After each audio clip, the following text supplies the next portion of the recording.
September 14, 1944.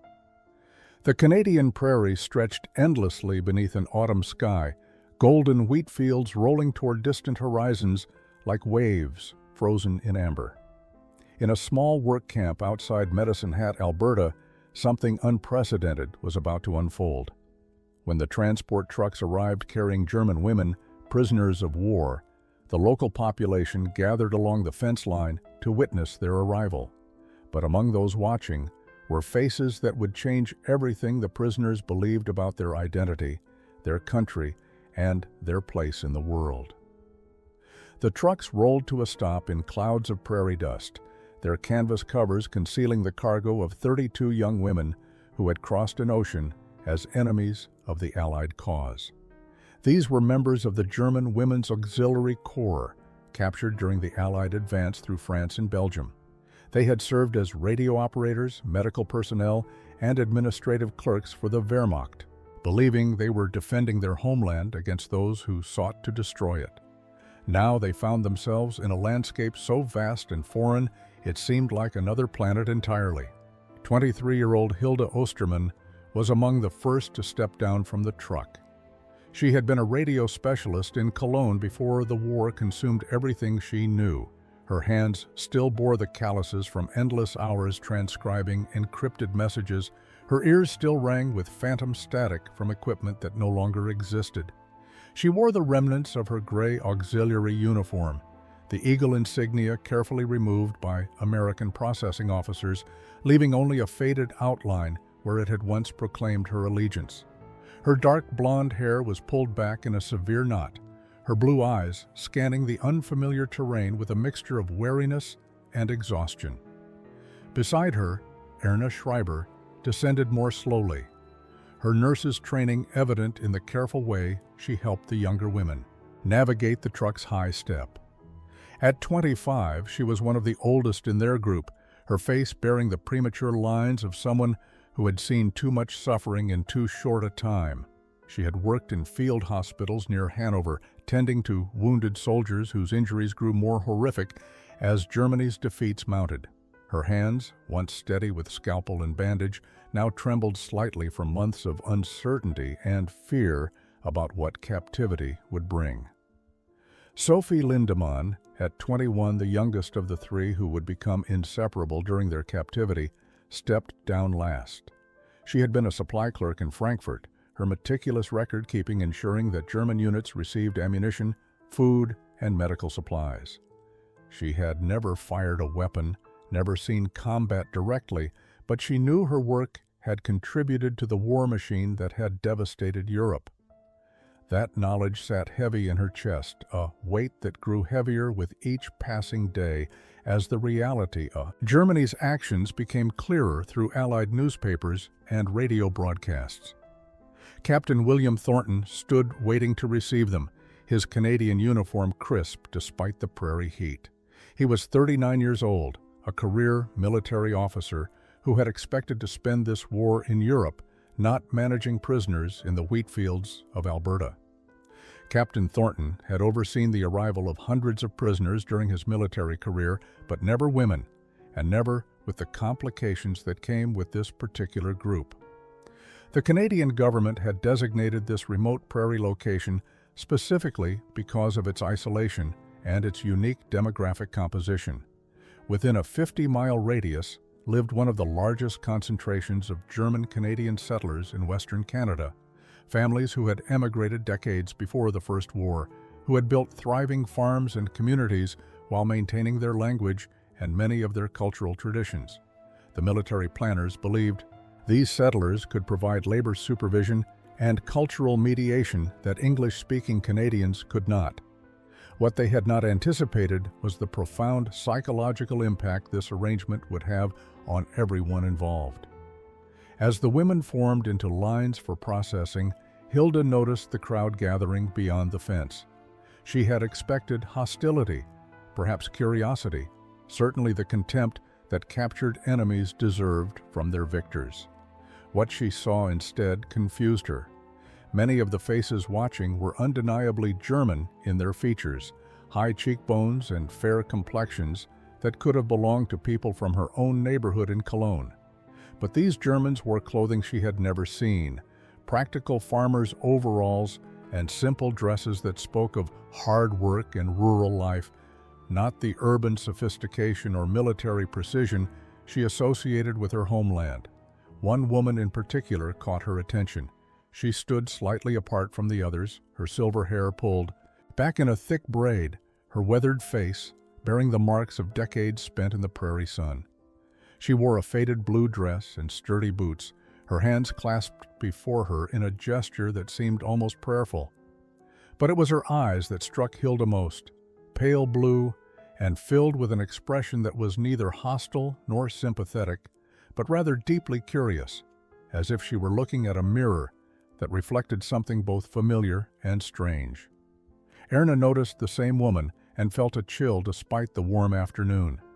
There was something about the way she stood, the set of her shoulders, that reminded Erna of her own grandmother back in Hanover. The resemblance was unsettling, making her feel as though she had stepped into some strange dream where past and present had become confused. She had prepared herself for hatred from Canadians, for the justified anger of people whose country was at war with hers. She had not prepared herself for this strange sense of recognition from strangers who somehow did not feel entirely strange. Sofie felt the weight of those watching eyes and wanted to disappear.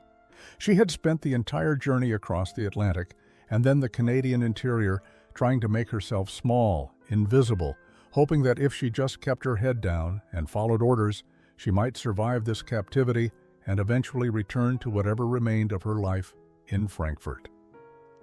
But there was no hiding here on this open prairie with its endless sky and its crowd of witnesses whose presence felt like an accusation she could not quite understand. The processing took 3 hours.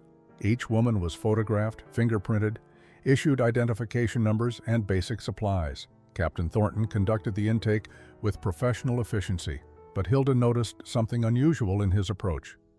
Unlike the American officers who had processed them initially after their capture in Europe, he did not treat them with the cold formality of handling enemy combatants. Instead, there was a careful courtesy in his manner, as if he recognized that these young women were caught in circumstances larger than themselves and deserved a measure of dignity despite their status as prisoners. When the processing finally concluded, the women were led to their barracks, a series of long wooden structures that had been hastily constructed to house them. The buildings were simple but clean, with rows of narrow beds and footlockers for their few possessions. Windows ran along both sides, allowing prairie wind to sweep through and carry with it the scent of wheat fields and distant livestock. It was nothing like the cities they had come from, nothing like the military installations where they had served. This was a world of agriculture and open spaces, of horizons that stretched so far they seemed to curve with the earth itself. As they settled into their assigned spaces, a commotion outside drew their attention.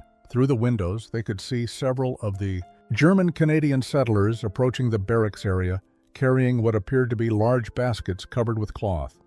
Captain Thornton met them at the gate, speaking with them briefly before allowing them to enter the compound. The silver-haired woman Hilde had noticed earlier led the group, and as she drew closer, Hilde heard something that made her heart stop. The woman was speaking German, not the formal, precise German of official communications or military orders, but a softer, older dialect that reminded Hilde of her grandmother's speech patterns. The words floated through the window, carried on the prairie breeze, and every woman in the barracks froze at the sound.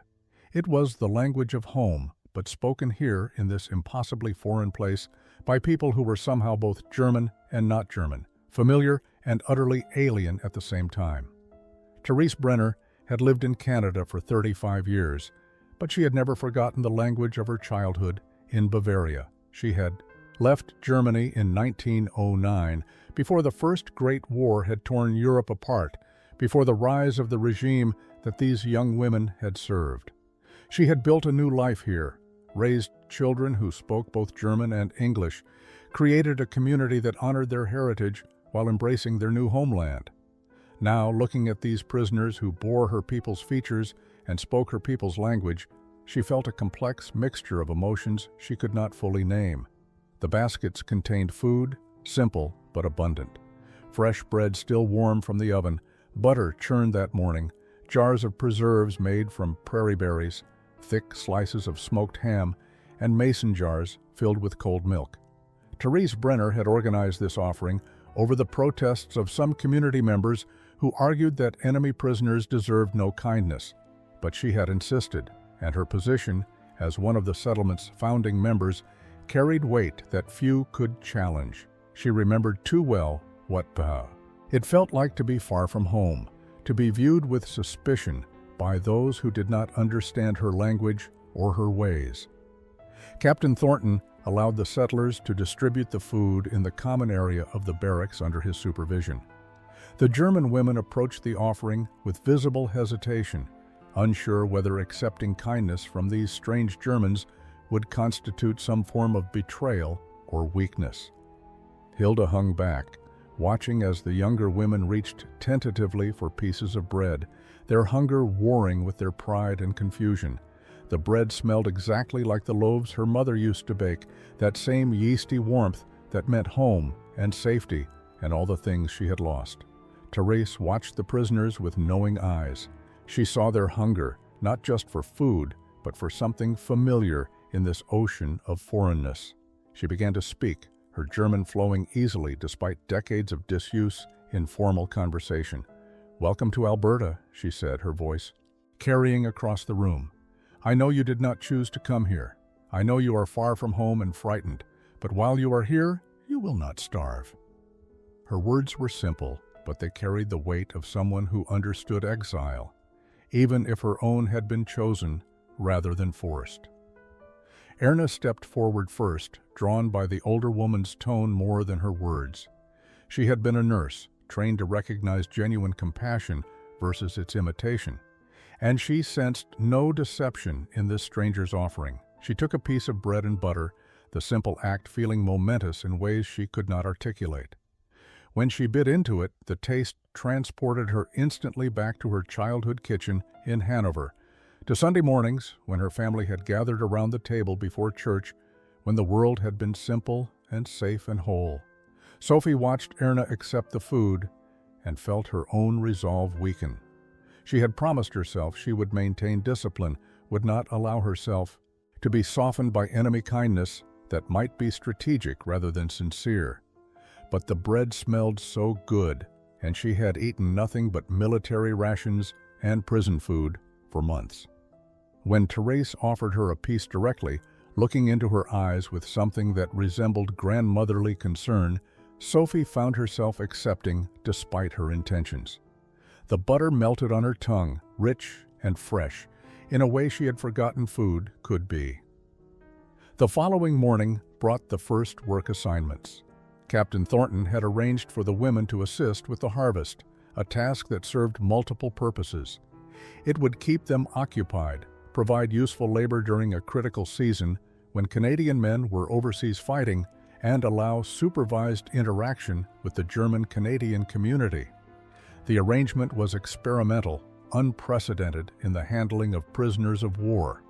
But the unique circumstances of this settlement seemed to demand unconventional approaches. Sergeant Thomas O'Brien, an Irish-Canadian farm boy from Ontario, would supervise the work details alongside several of the local farmers who had volunteered their time. Hilde found herself assigned to Heinrich Dahl's ranch, a sprawling operation that grew wheat and raised cattle across hundreds of acres of rolling prairie. Heinrich was 52 years old, a broad-shouldered man whose hands bore the permanent stains and calluses of agricultural work. He had emigrated from Saxony in 1910, seeking opportunity and land that was impossible for a younger son to obtain in Germany's rigid inheritance system. He had built everything he owned through decades of relentless labor, surviving drought, economic depression, and the social suspicion that had fallen on German Canadians during the First War. When Hilde arrived at his ranch in the back of a military truck, Heinrich was waiting by the barn, his weathered face unreadable.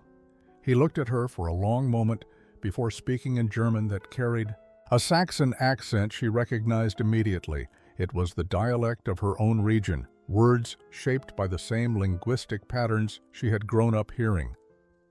"You know how to work?" he asked, his tone neutral but not unkind. Hilde nodded, though in truth she had no experience with farm labor. She had been a city girl, her work always indoors with radios and equipment, her hands more familiar with dials and switches than soil and tools. Heinrich seemed to sense her uncertainty. He gestured toward a field where wheat stood ready for cutting. "First, you learn to bind sheaves," he said. "It is simple work but necessary." His wife Clara would bring lunch at midday, he added, and there would be water available throughout the morning. He treated her neither as an enemy nor as a guest, but rather as a worker whose presence was a practical necessity. This straightforward approach confused Hilde more than hostility would have. She had expected to be hated, to be reminded constantly of her status as a defeated enemy. Instead, she was being handed a rake and shown how to gather cut wheat into bundles. Erna and Sofie were assigned to work at the Brenner mill, where Franz Brenner oversaw the processing of grain from dozens of local farms.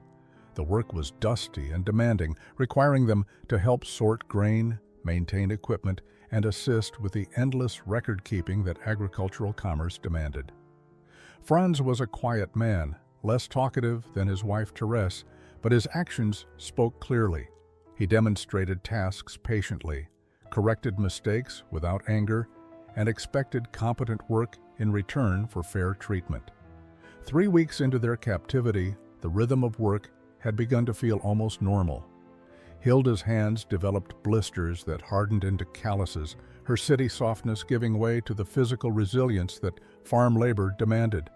She learned to read the prairie sky for weather changes, to pace herself through long days under the sun, to find satisfaction in the simple completion of tasks that had clear beginnings and endings.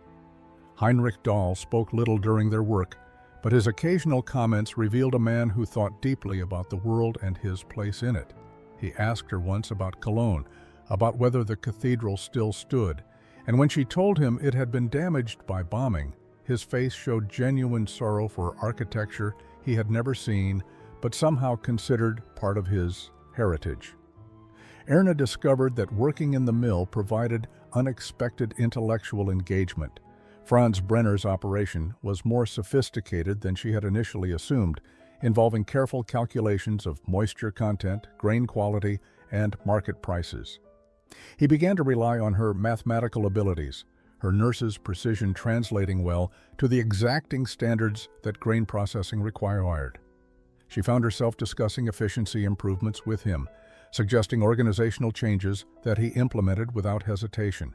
It was the first time since her capture that she felt useful for something other than merely following orders, the first time her mind was engaged rather than simply her obedience. Sofie struggled more than the others with the adjustment. Her work at the mill was repetitive and physically demanding in ways that left her exhausted each evening. But more difficult than the labor was the constant cognitive dissonance of working alongside Germans who seemed content, even happy, with their Canadian lives. She had been taught that true Germans belonged in Germany, that the fatherland was the only place where German culture could properly flourish. Yet here were people who spoke her language, shared her cultural traditions, and had built prosperous lives far from European soil.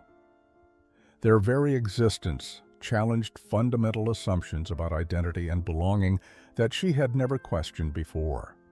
The invitation came on a Friday afternoon in early October. Therese Brenner approached Captain Thornton with a request that initially made him uncomfortable. The community was planning their annual Harvest Festival, a celebration that marked the end of the growing season and the beginning of preparations for the harsh prairie winter. She wanted permission to invite the German women prisoners to attend as guests, not workers, arguing that the festival would provide cultural connection that might ease their adjustment and reduce the likelihood of depression or disciplinary problems.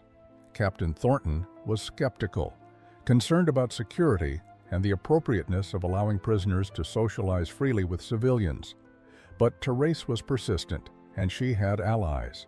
Heinrich Dahl and Franz Brenner both spoke in favor of the idea, noting that the women had worked diligently and caused no problems.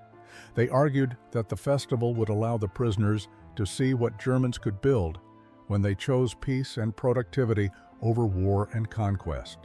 The Harvest Festival took place on a Saturday in mid-October when the prairie sky burned brilliant blue and the air carried the crispness of approaching winter. Long tables had been set up in the community hall, a simple wooden building that served as the social center for the German-Canadian settlement. Women arrived carrying dishes that represented generations of culinary tradition, recipes brought from Bavaria, Saxony, and the Rhineland, adapted over decades to prairie ingredients and Canadian tastes. The smell of fresh bread mingled with roasting meat, spiced cabbage, and fruit preserves that gleamed like jewels in their serving bowls. Hilde walked into the hall wearing her cleanest work clothes, feeling profoundly out of place despite the familiar sounds of German conversation surrounding her. She had attended harvest festivals in Germany, community celebrations that combined gratitude for food security with carefully orchestrated displays of national unity and party loyalty. This gathering felt both similar and fundamentally different. People laughed freely without the tension that had characterized German social events even before the war intensified. Children ran between the tables without the rigid discipline she associated with proper German child-rearing. The atmosphere was relaxed in a way that felt almost improper to someone raised in a culture that valued order above spontaneity. Adele Zimmerman sought her out deliberately. At 42, Adele was a widow whose husband had died in a farming accident 5 years earlier, leaving her to raise 2 sons alone while maintaining her position as the settlement's school teacher. She had learned that Hilde was educated, that she had skills with languages and communication that were being wasted on manual labor. She approached with directness that was characteristic of prairie settlers who had no time for elaborate social protocols. "You were a radio operator," she said in German. "You understand communications, technology, signals?" Hilde nodded, uncertain. "Where this conversation was leading," Adele continued, "I teach school here, but I have 20 children ranging from 6 to 14 years old. Some need more advanced instruction than I can provide alone. After the war ends, when your status changes, perhaps you might consider teaching." The suggestion stunned Hilde into silence. She had not allowed herself to think beyond the immediate future, beyond the daily rhythm of work and rest and waiting. The idea that she might have a future here, that she might contribute something meaningful rather than simply serving out her captivity, had not occurred to her. She looked at Adele's face and saw only sincerity, no mockery or false hope. These people seemed genuinely to believe that the prisoners might become something other than temporary laborers, might transform from enemies into neighbors given sufficient time and opportunity. Erna found herself in conversation with several of the settlement's older women, grandmothers who wanted to hear about conditions in Germany from someone who had recently been there. Erna found herself in conversation with several of the settlement's older women, grandmothers who wanted to hear about conditions in Germany from someone who had recently been there. Their questions were pointed but not accusatory, driven by genuine concern for relatives they had left behind decades earlier. Do the shops still have food? Are the hospitals functioning? What happened to the synagogue on Marienstrasse? This last question came from an elderly woman named Helena, whose family had lived next door to a Jewish merchant family before her emigration. Erna felt her throat tighten, unsure how to answer questions that revealed how little these Canadian Germans understood about what had happened in their former homeland. She tried to explain carefully, speaking of shortages and bombing damage, of refugees and displacement. But when Helena pressed her about specific families, about whether the Goldsteins or the Rosenfelds still lived in the old neighborhood, Erna found she could not meet the old woman's eyes. The silence that followed spoke more clearly than words could have. Helena's face crumpled with understanding, her weathered hands gripping the edge of the table. "Dear God," she whispered in German, "what did they do? What did we become?" The question hung in the air, transforming the festive atmosphere into something heavier, more complicated. Other conversations quieted as people sensed the shift in emotional temperature. Sofie had stationed herself near the food tables, using the task of serving as a shield against deeper social interaction. But a teenage girl approached her with curiosity rather than caution. The girl was perhaps 16, with blonde braids and an open face that radiated friendliness. "My name is Katerina," she said in German that carried a Canadian accent. "My grandmother says you are from Frankfurt. My family came from near there, from a village called Hochstadt. You know it?" Sofie shook her head, explaining that she had lived in the city itself, had rarely traveled to surrounding rural areas. Katerina nodded with understanding but continued talking, sharing stories about her grandmother's memories of Germany, of festivals and traditions that sounded both familiar and strange to Sofie's ears. What struck Sofie most was the girl's complete lack of conflict about her identity. Katerina spoke German at home, attended the Lutheran church where services alternated between German and English, learned Canadian history in school, and helped her father with the farm work that defined prairie life. She was thoroughly German and thoroughly Canadian simultaneously, seeing no contradiction between these identities. She loved German folk songs and Canadian hockey with equal enthusiasm. This easy integration of multiple cultural loyalties baffled Sofie, who had been taught that true identity required singular devotion, that divided loyalties represented weakness and betrayal. Captain Thornton observed the interactions from the edge of the hall, accompanied by Sergeant O'Brien. The Irish-Canadian sergeant had initially been skeptical of this entire arrangement, worried that allowing prisoners to fraternize with civilians would create security complications. But watching the careful conversations, the tentative bridges being built between women who shared language but little else, he found his concerns shifting. These were not hardened soldiers plotting escape or resistance. These were young women grappling with profound questions about identity, loyalty, and belonging that had no easy answers. November brought early snow to the prairie, transforming the landscape into an endless expanse of white that reflected sunlight with blinding intensity. The wheat had been harvested and stored, the livestock moved to winter shelters, and the pace of work in the camp slowed to maintenance tasks and indoor activities. Hilde had been reassigned to help Adele Zimmerman with teaching duties 3 afternoons each week, working with older students on geography and languages while the teacher focused on younger children.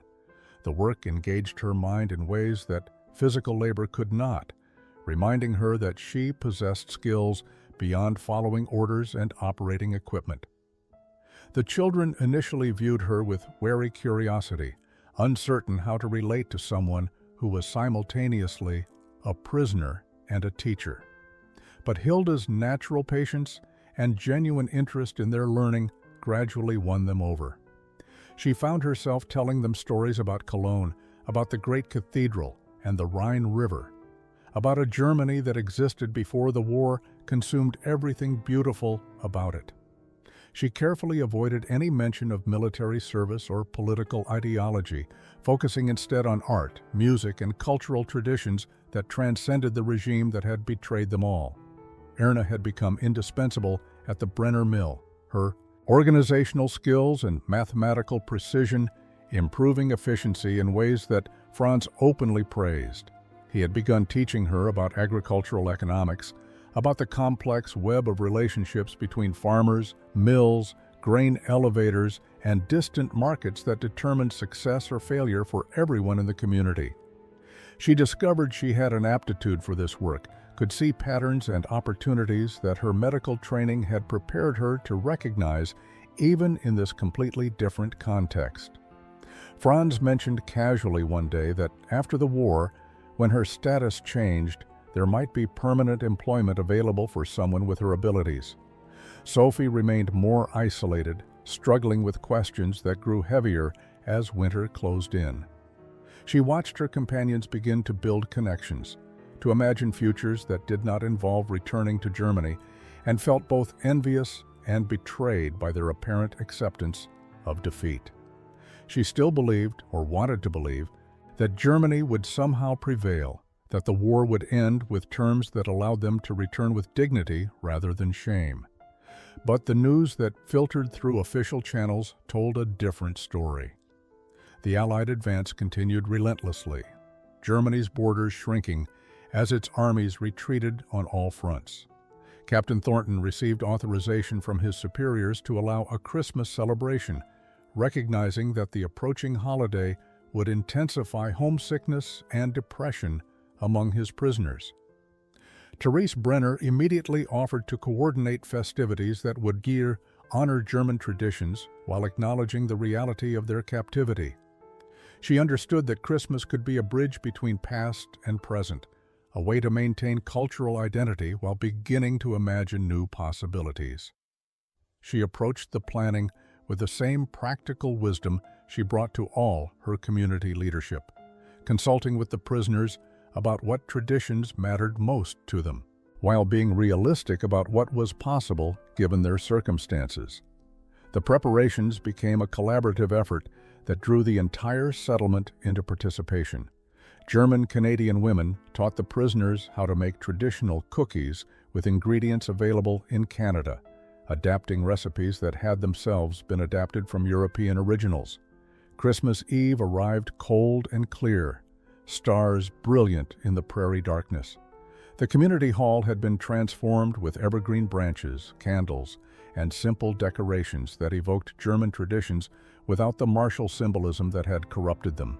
The prisoners arrived wearing their best clothes, which remained sadly limited, but had been cleaned and mended with care that spoke to the importance of the occasion.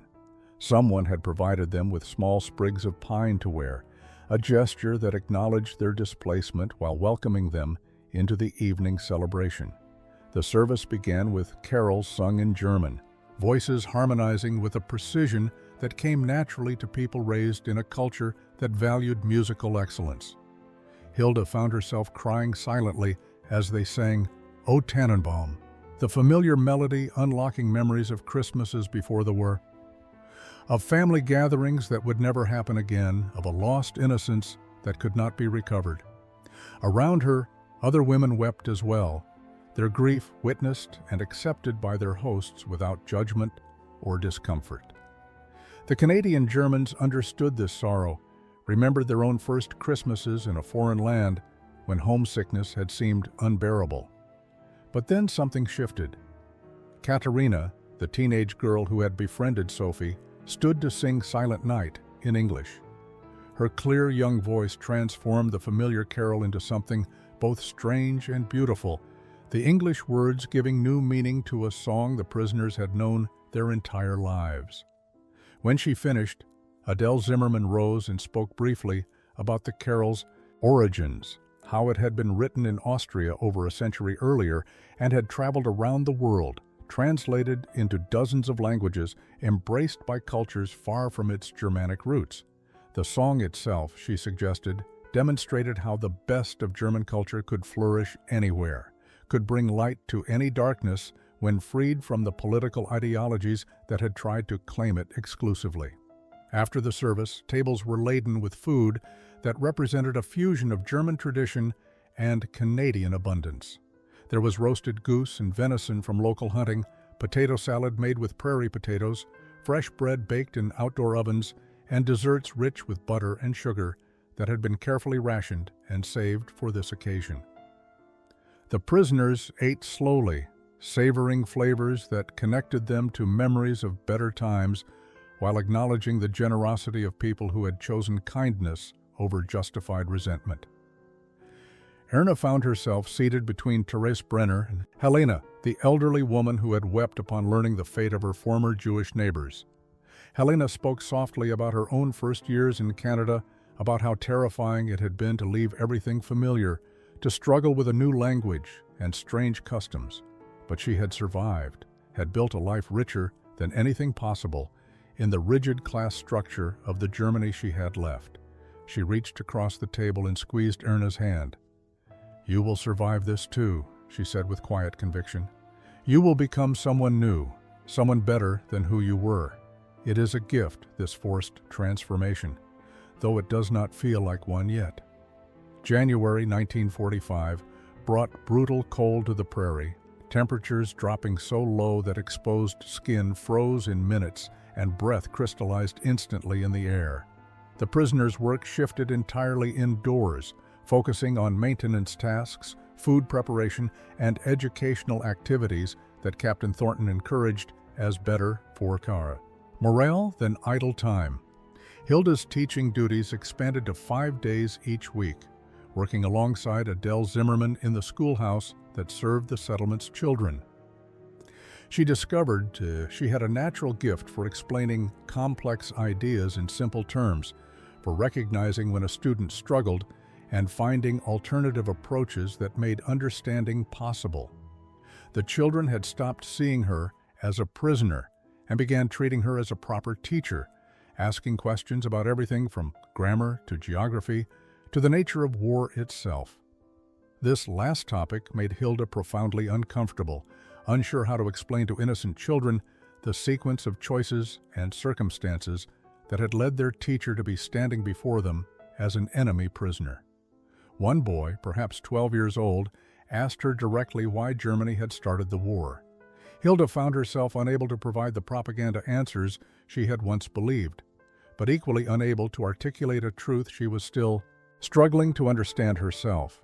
She told him honestly that she did not know, that perhaps no one truly knew, that wars emerged from complicated tangles of fear and ambition and historical grievances that were easier to start than to stop. Erna received a letter in late January that changed everything. It came through the Red Cross, one of the first pieces of mail to reach any of the prisoners since their capture. Her mother had survived the bombing of Hanover, had been evacuated to a small village in Bavaria where she lived with distant cousins in conditions of severe privation. The letter was brief, written in a shaking hand that suggested illness or malnutrition or simply the accumulated stress of years of war. Her mother begged Erna to return when possible, said she was waiting for her daughter's return, that she had nothing else to live for now that Erna's father and brother were confirmed dead. The letter devastated Erna, confronting her with the reality that her choices affected others beyond herself. She had been allowing herself to imagine a future in Canada, had been considering Franz Brenner's hints about permanent employment with increasing interest. But how could she build a new life when her mother was suffering and alone? The obligation of family duty weighed against the possibility of personal fulfillment, creating an impossible moral equation with no clear solution. She showed the letter to Therese Brenner, seeking wisdom from someone who had herself once made the choice to leave family behind in pursuit of a better life. Therese read the letter slowly, her face grave. "This is the hardest question," she said finally. "I left my own mother behind when I came to Canada. She died 5 years later, and I was not there." Therese read the letter slowly, her face grave. "This is the hardest question," she said finally. "I left my own mother behind when I came to Canada. She died 5 years later, and I was not there. I have lived with that guilt every day since. But I also built a life here that has brought good to many people, raised children who have contributed to this community, created something that would not have existed if I had stayed. There is no answer that does not involve loss and grief. You must decide which loss you can bear and which you cannot." Sofie continued to resist the pull toward integration that seemed to be claiming her companions. She maintained careful emotional distance from the Canadian Germans, treating them with politeness, but refusing the deeper connections they offered. She had received no letters from Germany, had no way of knowing whether her family had survived the bombing of Frankfurt or perished in the rubble of their apartment building. This uncertainty became a shield she used to protect herself from having to make choices. How could she commit to anything when she did not know what obligations awaited her at home? But in February, newspapers arrived at the camp carrying reports that shattered whatever protective denial she had been maintaining. Allied forces had begun liberating concentration camps in Poland and Germany, revealing horrors that exceeded anything previously reported. The newspapers included photographs, grainy but unmistakable, images of skeletal prisoners, mass graves, facilities designed for industrial murder on a scale that defied comprehension. Captain Thornton hesitated before making these newspapers available to the German prisoners, knowing the psychological impact would be severe. But he ultimately decided that truth, however painful, was necessary for any genuine transformation to occur. Hilde found Sofie in the barracks late one evening, sitting on her bed with a newspaper spread before her, tears streaming silently down her face. The younger woman looked up as Hilde approached, her expression one of complete devastation. "We did this," she whispered in German. "Our country, our people, we did this. How can we be German after this? How can we claim that identity when it means this?" Hilde had no answer, was struggling with the same questions herself. She sat beside Sofie on the narrow bed, and they held each other while crying for a country that had become unrecognizable, for an identity that had been poisoned beyond redemption. The Canadian Germans responded to the news with their own complex mixture of horror and relief. Horror at what had been done in the name of a culture they still cherished. Relief that they had left Germany before it had descended into this abyss. But their relief was tinged with guilt, awareness that their escape had been a matter of timing and economic opportunity rather than moral superiority. Helena wept openly at the community hall, mourning neighbors whose faces she still remembered, whose kindness had been part of her childhood memories. "Those beautiful people," she said repeatedly. What happened to those beautiful people? News of Germany's surrender reached the camp on May 8, 1945. Captain Thornton gathered all the prisoners to make the official announcement, his face reflecting the complexity of the moment. The war in Europe was over, he told them. Germany had surrendered unconditionally to Allied forces. Your country has been defeated. For most prisoners of war, such an announcement would bring relief, certainty about eventual repatriation, and reunion with families. For these women, it brought only deeper uncertainty about what awaited them. Hilde felt numb as she processed the information. She had known this outcome was inevitable, had watched Germany's position deteriorate month by month through official reports and newspaper accounts. But hearing the formal declaration of total defeat still struck her with unexpected force. Everything she had been taught about German superiority and inevitable victory had been exposed as lies. The regime she had served, believing it represented her country's legitimate defense, had led Germany to utter destruction and moral catastrophe. She thought of Cologne, wondered what remained of the city she had loved, whether the cathedral still stood or had finally collapsed under the weight of repeated bombing.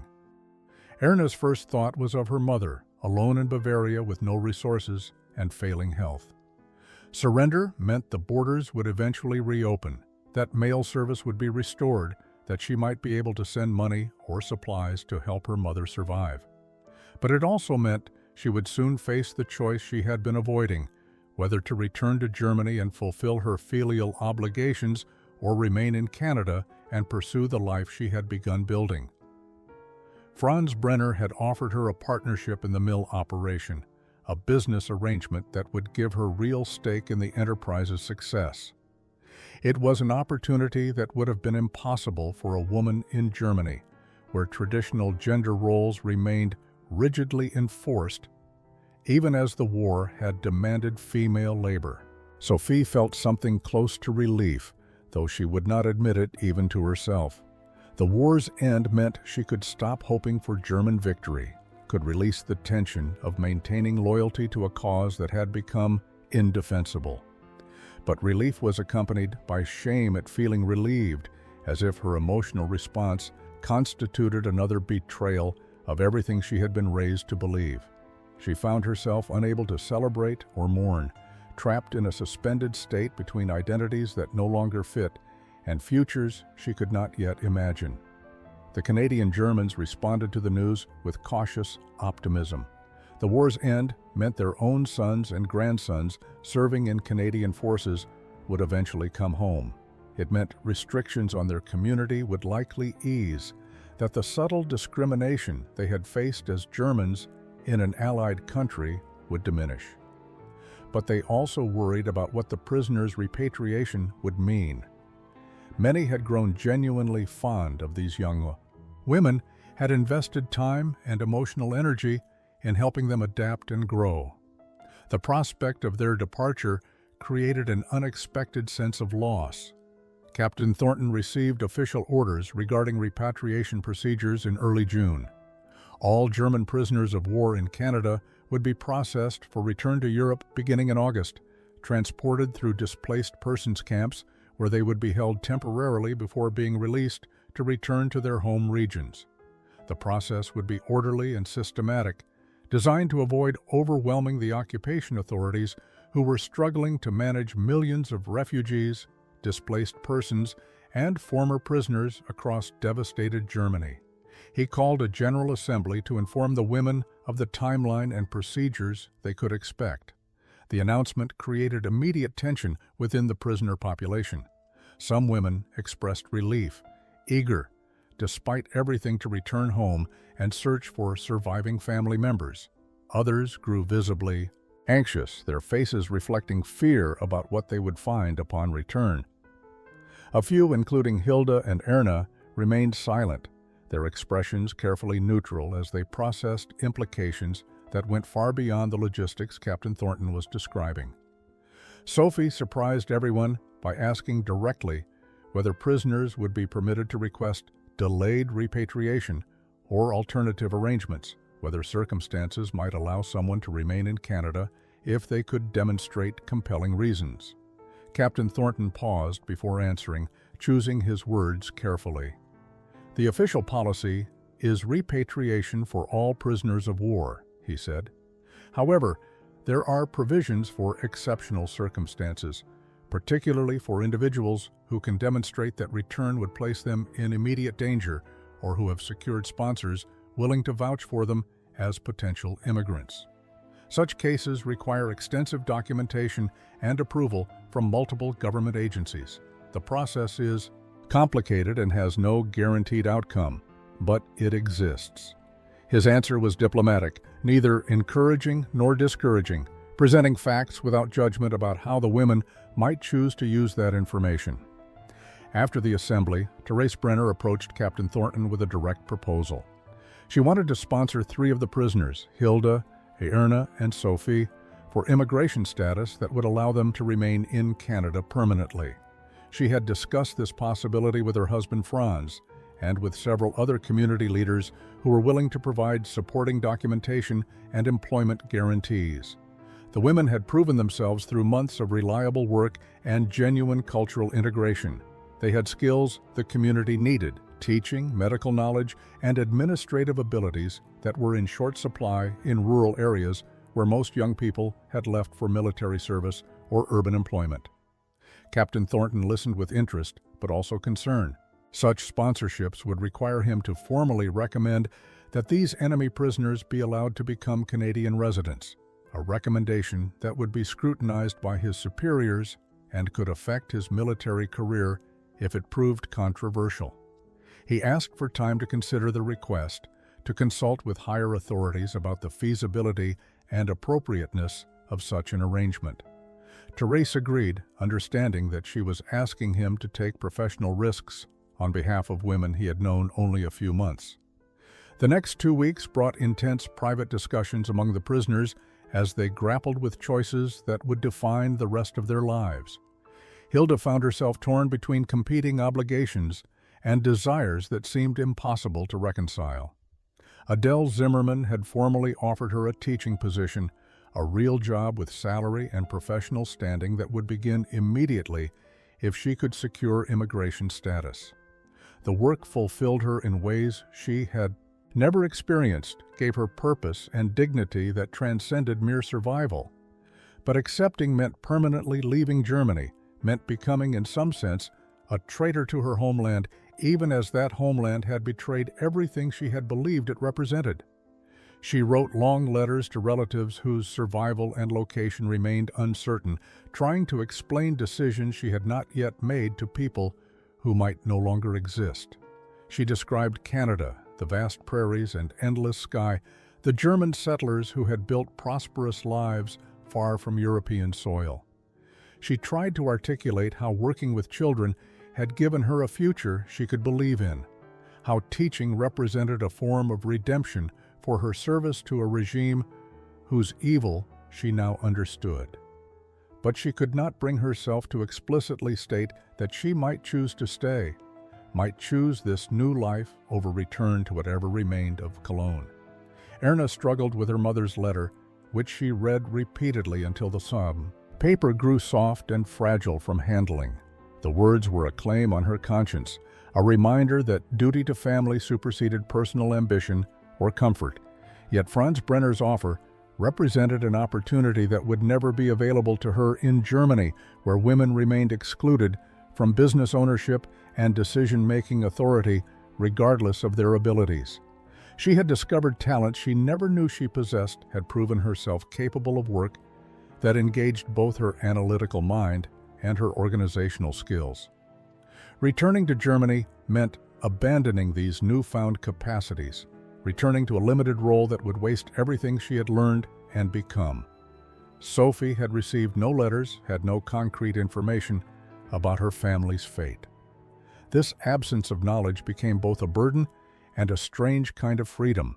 Without specific obligations pulling her back to Germany, she could make decisions based on her own assessment of where she could build the best life. The question was whether she could forgive herself for choosing personal opportunity over the uncertainty of family loyalty.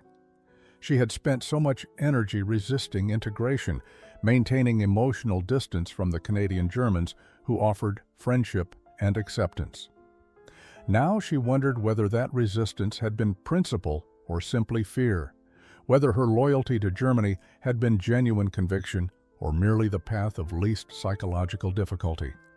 Therese Brenner gathered the three women in her home one evening for a conversation that carried the weight of maternal concern combined with practical wisdom. She spoke to them about her own decision to emigrate, about the guilt and grief that had accompanied her choice, but also about the life she had built that would have been impossible in the rigid social structure of early 20th century Germany. Therese Brenner gathered the three women in her home one evening for a conversation that carried the weight of maternal concern, combined with practical wisdom. She spoke to them about her own decision to emigrate, about the guilt and grief that had accompanied her choice, but also about the life she had built that would have been impossible in the rigid social structure of early 20th century Germany. "Your loyalty to Germany is not betrayed by choosing to stay," she told them. "The Germany you loved no longer exists. Perhaps it never existed except in your hearts. But the values you thought were German, hard work, education, community, care for others, these are not owned by any nation. You can live these values here." The formal sponsorship applications were submitted in late June, supported by letters from Adele Zimmermann, Franz Brenner, Heinrich Dahl, and a dozen other community members who attested to the women's character and contributions. Captain Thornton added his own recommendation, noting their exemplary behavior during captivity and their successful integration into the work life of the settlement. He acknowledged the unusual nature of the request, but argued that the women represented exactly the kind of immigrants Canada needed, educated, skilled, and already demonstrating commitment to Canadian values of tolerance and opportunity. His letter was carefully worded to emphasize practical benefits rather than emotional appeals, knowing that bureaucratic approval would require justification beyond mere compassion. The response from immigration authorities took 6 weeks, during which time the regular repatriation process moved forward for other prisoners. Women who had chosen to return to Germany were processed in groups, transported to Halifax, where ships waited to carry them back to Europe. Hilde, Erna, and Sofie watched their companions depart with mixed emotions, envying their certainty even as they questioned whether that certainty was courage or simply inability to imagine alternatives. The barracks grew emptier each week, the remaining women forming a smaller and more isolated group whose uncertain status set them apart from both prisoners and free civilians. In early August, approval arrived. The 3 women would be released from prisoner status immediately and granted provisional residency permits valid for 2 years, during which time they would be monitored to ensure they posed no security threat and were successfully supporting themselves through legitimate employment. After 2 years, they could apply for permanent residency and eventually citizenship, if they continued to meet all requirements. The conditions were strict. Any criminal activity or failure to maintain employment would result in immediate deportation. But the opportunity was real, a chance to build lives on their own terms in a country that had chosen to offer second chances to former enemies. The day they signed the release documents, Hilde felt as though she were being born into a new existence. She was no longer a prisoner, no longer defined primarily by her service to a defeated regime. She was simply Hilde Osterman, teacher, woman with a future that she could shape through her own choices and efforts. The simplicity of that identity, stripped of national mythology and political ideology, felt both terrifying and liberating. Erna experienced similar emotions as she formalized her partnership with Franz Brenner, becoming a co-owner of the mill operation with legal rights and responsibilities that would have been unthinkable for a woman in Germany. The women who had returned to Germany began sending letters within months of their arrival, describing conditions that confirmed the wisdom of those who had chosen to stay. Cities lay in ruins, infrastructure destroyed, food scarce, and the social fabric torn beyond immediate repair. The letters spoke of former soldiers struggling with physical and psychological wounds, of women widowed or alone, searching desperately for surviving family members, of children orphaned and traumatized by years of bombing and deprivation. But they also spoke of determination to rebuild, of Germans working to create something better from the ashes of what had been destroyed. One letter that arrived in November of 1945 particularly moved Hilde. It came from a woman named Margit who had been in their original group of prisoners, who had returned to Hamburg to find her family's home reduced to rubble, but her mother and younger sister alive in a refugee camp. Margit wrote about the strange comfort of being home despite the devastation, of speaking German without having to translate her thoughts, of belonging to a community of shared suffering and shared determination to survive. But she also wrote with surprising generosity about those who had chosen differently. "You were braver than I was," she wrote. "I needed the familiar even in ruins. You had the courage to embrace the unknown. Perhaps both choices are necessary for Germany's redemption, some to stay and rebuild, others to carry our better traditions to new places." Erna maintained the most extensive correspondence network, writing regularly to former companions who had scattered across occupied Germany. She sent packages when possible, using her modest but growing income to purchase supplies that were desperately needed: soap, powdered milk, warm socks, and basic medicines.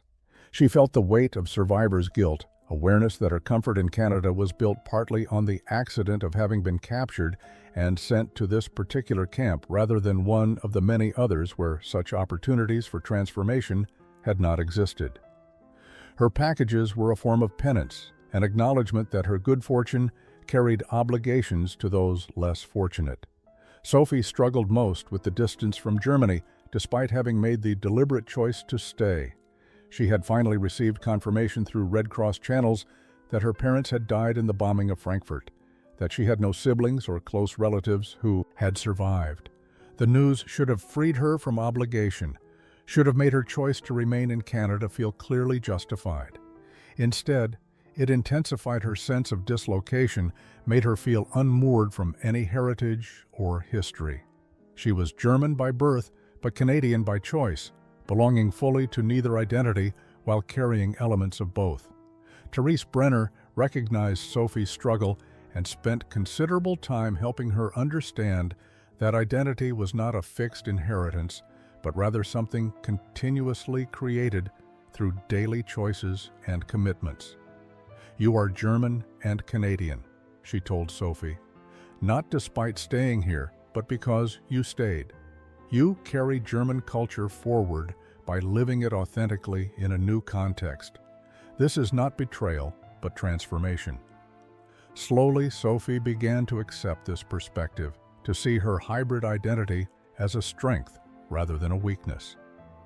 25 years later, in 1970, Hilde Osterman stood before a classroom in medicine, hat as the newly appointed principal of the regional school district. Her students from those early teaching days had grown into adults. Many had become teachers themselves, carrying forward the educational philosophy she had helped establish. The shy radio operator who had arrived as a prisoner of war had transformed into a respected educator whose influence extended far beyond the German-Canadian settlement where she had first found purpose and belonging. She had never married, had instead devoted herself to education with the intensity of someone who understood that teaching was a form of redemption. Erna Brenner, having married Franz after his first wife's death in 1952, had expanded the mill operation into one of the largest grain processing facilities in southern Alberta. Her business acumen had proven exceptional, her willingness to adopt new technologies and management practices keeping the operation competitive as agriculture industrialized. She had also become a major philanthropist, establishing scholarships for children of immigrant families and supporting programs that helped newcomers integrate into Canadian society. Her own experience of transformation through unexpected kindness had made her determined to create similar opportunities for others.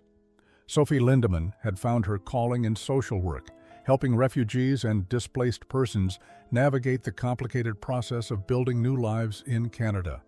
She worked particularly with German immigrants who arrived in waves during the 1950s and 60s, people fleeing the divided Germany that had emerged from the war's aftermath. Her ability to understand their complex emotions about leaving homeland, her lack of judgment about the difficult choices they had made her extraordinarily effective at helping them adjust. She had married a Canadian teacher in 1953, raised 3 children who spoke both German and English, and created a family that embodied the cultural bridge she had become. The 3 women remained close friends, meeting regularly to share meals and memories, to support each other through life's challenges and celebrations. They witnessed Germany's division into East and West, its struggle to confront the horror of the Holocaust, its gradual rehabilitation in the international community. They felt complicated emotions about all of it, pride at Germany's reconstruction mixed with sorrow at what had been lost, relief at their own distance from those struggles combined with lingering connection to people and places that remained part of their deepest identity. In 1970, Hilde was invited to speak at a ceremony honoring immigrant contributions to Alberta's development. She stood before an audience of hundreds, no longer the frightened young prisoner who had arrived 26 years earlier, but a confident woman who had earned respect through decades of dedicated work. "We arrived as enemies," she said, "but we were given the chance to become something more." Canada showed us that identity is not fixed, that people can change beyond the circumstances of their birth. This exchange is what makes Canada extraordinary.